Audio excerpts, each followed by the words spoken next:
I'm just going to get going here. So for those of you that don't know me, my name is Joan Jack, and I'm from Barons River, Manitoba, and I'm married into the Tack River Tlingit First Nation. My husband's Brian Jack.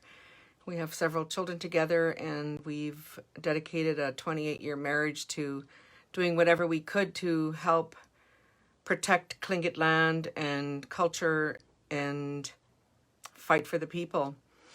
So if you've watched any of the other episodes in my series called No Democracy in Indian Country, you'll know that this is episode 9. And I've decided to start putting titles in the episodes that people can decide whether or not they want to watch or share. So today I had enough. I just had enough. You know, we reach our tipping point on issues, and we just make a decision, and you know, even if it's a decision to speak out or a decision to take some kind of action. And I had enough. So the question tonight is, why do we keep hiring white people? Now, that's really explosive and racist, some people would say. And so I think that if me using the term white bothers you, you need to do a little bit of research on white privilege and the fact that it's just simply a paradigm within which to look at the distribution of power within states, countries, situations. So right now, all over Indian country in Canada, we have, for let's say the last 20 years, so since maybe the 1969 white paper, Indian control of Indian education, there was a big push when our Prime Minister Trudeau's father was the Prime Minister at the time, and he pushed to get rid of the Indian Act and get rid of registered Indians and make us all the same, because there's this view that we're all the same. We're all the same. Well, we're all the same is code for I'm taking your land and I'm not going to give you shit for it. So that's what we're all the same sounds like to me. Anyway, I digress. Anyways, at that time, in 1969, when that happened, that led to a whole bunch of resistance all over Indian country. There was the Constitution train. There was the Wabung, Our Tomorrows, paper out of Manitoba. The formation of the National Indian Brotherhood, which morphed into the Assembly of First Nations. Really the birth of First Nation political resistance was born in 1969-ish. I mean, of course, things happened before then. Don't get me wrong. I just mean in the modern context of a NGO, non-government organization. So around that time, so let's say, since then, many of our people have gone to university and gotten education, gone to college and gotten education. The other thing I want you guys to think about is, I'd like to hear from you if you're a woman who has left home to get education and then beyond grade 12, I'm not talking about grade 12, higher education, left home to get higher education and then not been able to get work at home or been basically driven out of home. So because I have a feeling, I know there's probably some men out there that have had this experience, but I have a feeling that this is kind of an issue of misogyny as well, that there's a real gender thing. Anyways, all over Indian country, there are white people who are always, some of them are very overt, and they, work right in our band offices and believe that they're doing a good job. I mean, the road to hell is paved with good intentions. So there's all kinds of white people working in our band offices, and then the people who've gotten an education aren't able to get jobs working for their own nations. So I know that's true.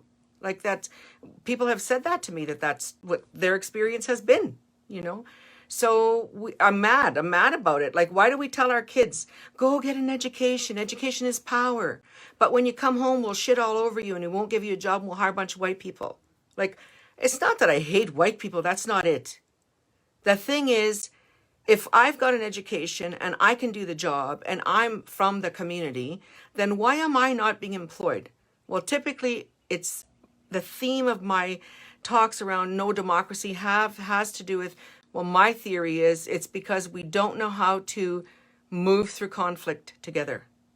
The legacy that we're left with, one of the major legacies on the ground, is that when I get in a fight with my neighbor on the res, I don't know how to resolve that conflict because that person, is in relationship with me in other ways. Like it's just very hard. There's no justice. There's no way to resolve any kind of conflict in the community. So then we just sort of spin around in the background, bitching about everything and the injustice, the injustice that is happening. And we're just bitching, bitching, bitching, bitching. And I'm so done with that. So I just thought, well, for me, at least I'm going to speak out and I'm going to say, when there are educated members of the nation that are willing to do the work, what the hell are you doing hiring white people? Sorry, it just doesn't cut it anymore. If you don't like me because you're scared of me because I'm too strong, you need to get some therapy and get over that. Because we went to school and struggled and passed all the exams that everybody else passed, and we need to be employed in our nations. We want to be employed in our nations. That's why we went to school. We didn't go to school to go work in the mainstream, which is what we're forced to do. So I wanted to just say that. And then the other thing is, the worst thing is when consultants and lawyers who are non-Indigenous are in the background and they pretend they're not in charge. Oh no, I'm just here to work myself out of a job. Are you kidding me? Like, I can frickin' read and write now.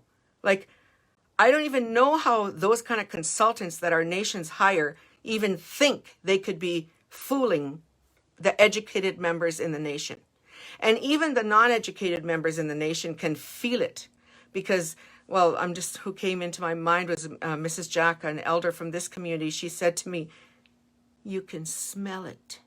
And I was like, oh my God. My dad used to say, it's the same shit, different pal scruff. Once you can spot the shit, you can smell it anywhere. And so there is so much bullshit happening. And then there's all this optics because people say, oh, well, we can't really air our dirty laundry. Oh, you shouldn't be on Facebook. You know what? Whatever. I live my life and this is my life. And I can tell from the response to my rants that I'm speaking for a lot of people who are just tired of being oppressed by their own governments in their own nations. It's just wrong, and I don't know. So people fight to stay, people fight to stay connected. People are in therapy because they're not hired. I'm like in and out of therapy constantly because, I'm told, oh, well, you're just so difficult to get along with. I'm not freaking difficult to get along with. I actually know what's going on.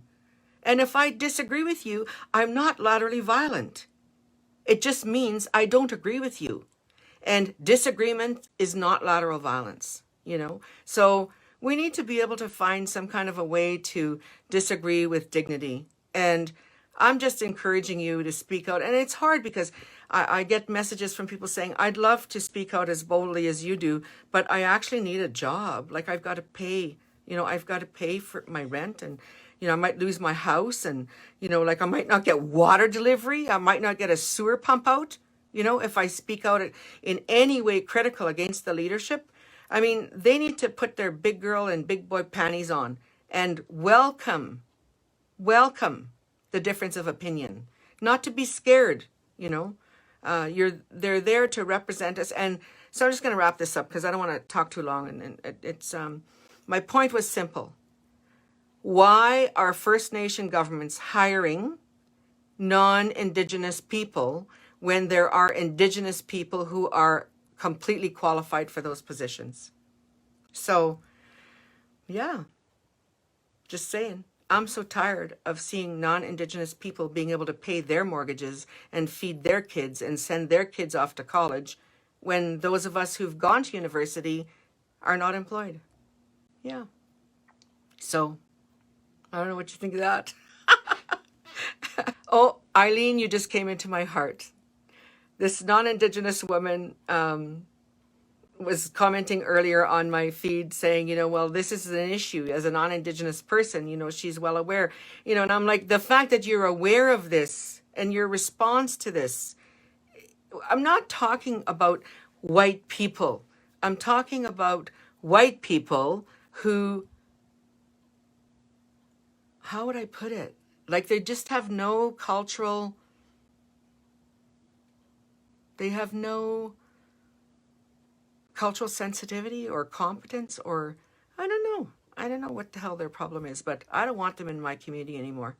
And if, why would you want that? I don't need to be saved. I don't need to be saved. Jesus is my savior. I don't need any white people saving me, so yeah. Anyways, every white person I know is going to be mad at me now, but whatever. I think you know what I mean. The white people who know how to be human would never be mad at what I'm saying. Never. All right. Love you. Share this video if you thought it was worth someone's time. Bye.